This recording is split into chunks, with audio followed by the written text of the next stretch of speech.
In this video, I'm going to show you how I made this built-in corner TV console. Let's get started. I started by breaking down a sheet of 3/4 inch plywood for the cabinet carcass. I typically would use my circular saw and homemade guide, but this is the first project using my new Makita track saw, and honestly this is probably one of my favorite new tools to ever bring into the shop. With the sheet ripped to final height, I beveled the saw to 45 degrees to cut the front edge of the side pieces. You can see with the saw bevel the track needs to be clamped down, and they make special track clamps, but mine hadn't come in the mail yet, so I just used some Bessie trigger clamps to get it done.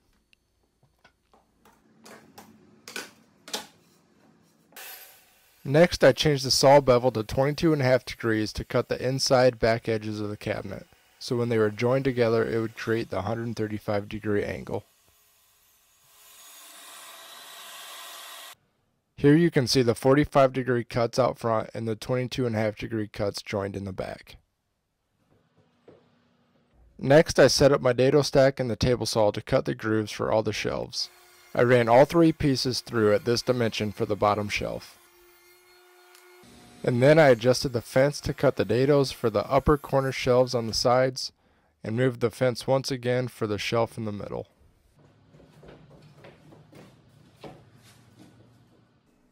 With the dados cut, I flipped the pieces face down, lined up the points of the miters, and added a bunch of frog tape to hold them tight.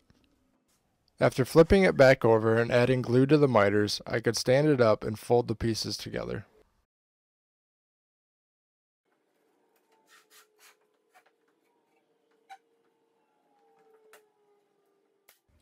I used my Milwaukee brad nailer to tack the pieces together, and this probably would have been plenty strong once the glue dried, but I went ahead and pre-drilled and screwed them together as well, just to make sure the pieces were pulled tight together.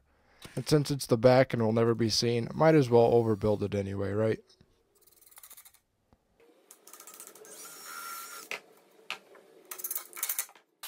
With the back pieces together, I could move on to cutting the big bottom shelf to size.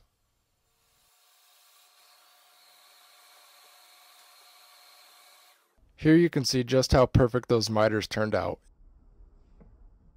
Next, I could add the two vertical uprights that would just be glued and screwed from the back and bottom, but I needed to carry over those dados first for the shelves that would really lock everything together.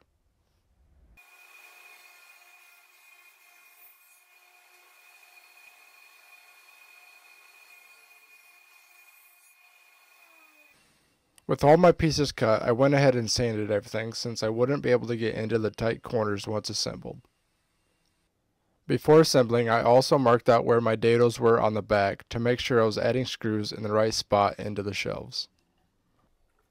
Here I'm just adding a support piece on the front of the bottom shelf to prevent it from sagging, and I just quickly attached this with some pocket holes since it would be covered with the face frame later on. Then it was time to add glue and put everything together.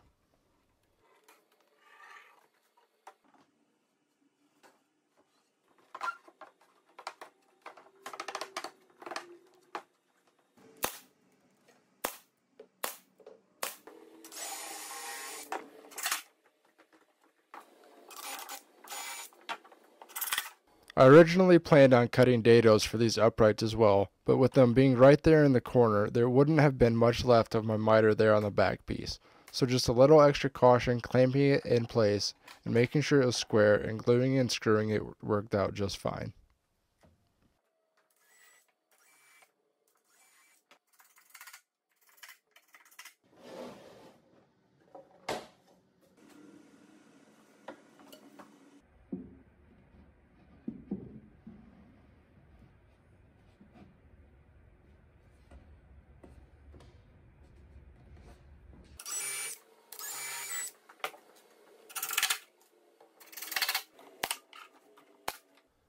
This is really a rock solid way to build, and I couldn't be happier with how it all came together.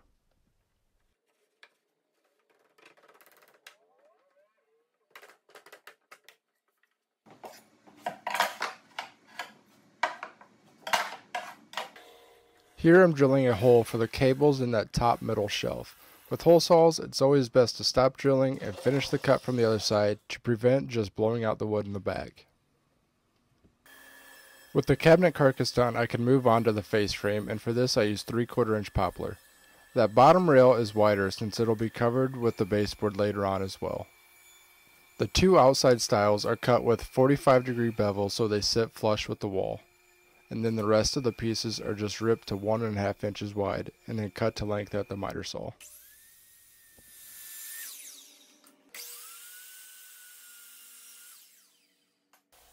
To connect all the face frame pieces, I drilled pocket holes in the back. Paired with glue, this is just my favorite way to make face frames without having to do a bunch of clamping and waiting for the glue to dry.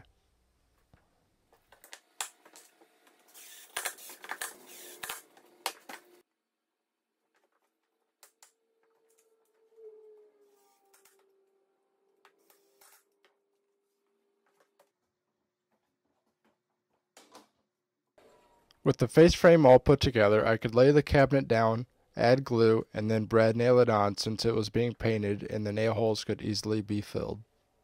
It's kind of hard to see here, but notice the face frame is about 1/4 inch wider than the cabinet. This is so the only thing actually touching the wall would be the face frame. Since walls are never perfect, this was an easy way to make sure it would fit tight into the corner.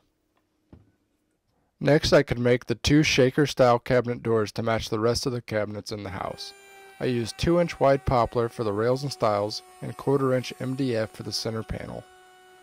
I'm thinking of making a really in-depth video on how I make my doors and drawer fronts, including talking about sizing and everything.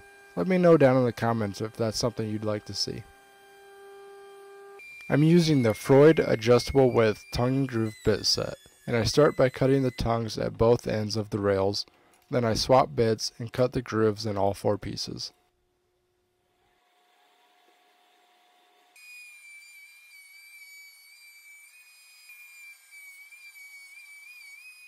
With everything cut, I could add glue to the tongues and clamp the doors up to dry.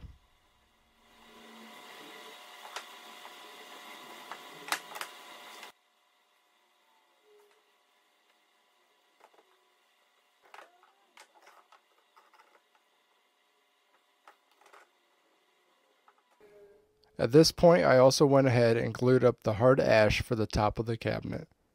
After milling, I was able to keep the top just over 1 inch thick.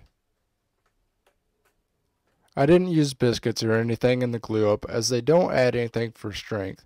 They mainly just help to keep the boards aligned during glue up. And with only 3 boards that were nice and straight, it really wasn't necessary in this case.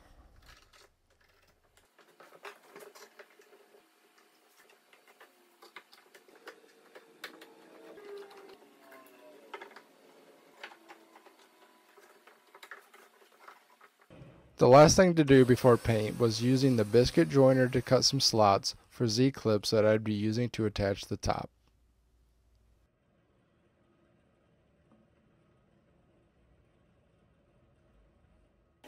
I sprayed 2 coats of Ben shellac based primer using my Earlex 5500 and then 2 coats of the Sherwin-Williams Emerald Trim Enamel to match the rest of the trim in the house.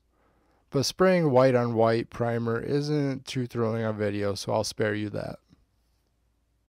Once the top was dried, I could cut it to final size. It just effortlessly powered through so smooth with no blade deflection at all.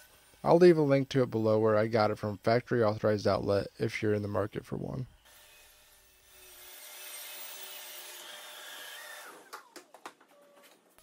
Next, I sanded the top to 150 grit and then applied a coat of pre-stain conditioner to help the stain go on more evenly. The conditioner also raises the grain, so it needs to be sanded back down. For the stain, I went with General Finishes Gray Gel Stain.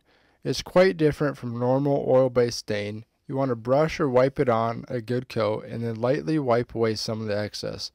You don't want to wipe too hard with this stuff or it'll mostly all come off, but it's definitely the best grade stain I've used.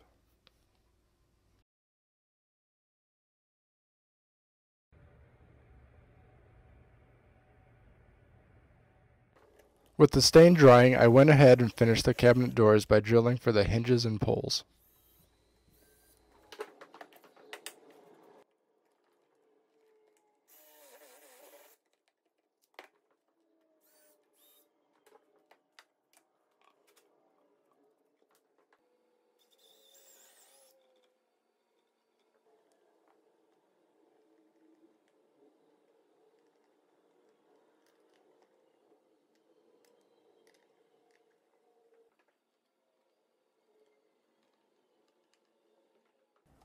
We were also ready to run baseboards in the house at this point, so I went ahead and took the cabinet over to be installed.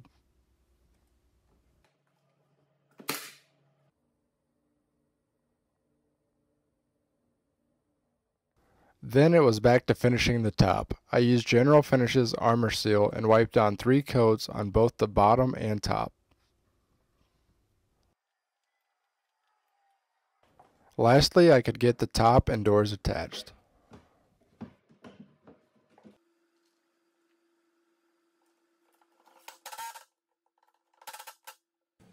If my big head wasn't in the way, you could see in this little middle shelf, I'm using this right angle drill attachment to screw on the Z-clips. This thing is so handy to have around, that's for sure.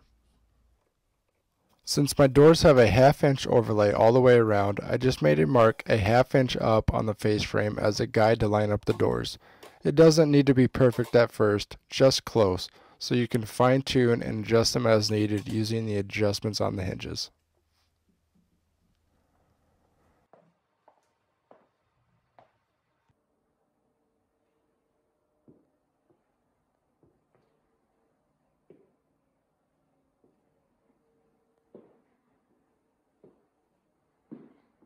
Alright, thanks for watching. Hopefully you enjoyed it and learned some tips and tricks along the way to help you in some of your builds. Please like the video and subscribe if you haven't already. I really appreciate it. We got a lot of stuff coming up. Until next time, take care.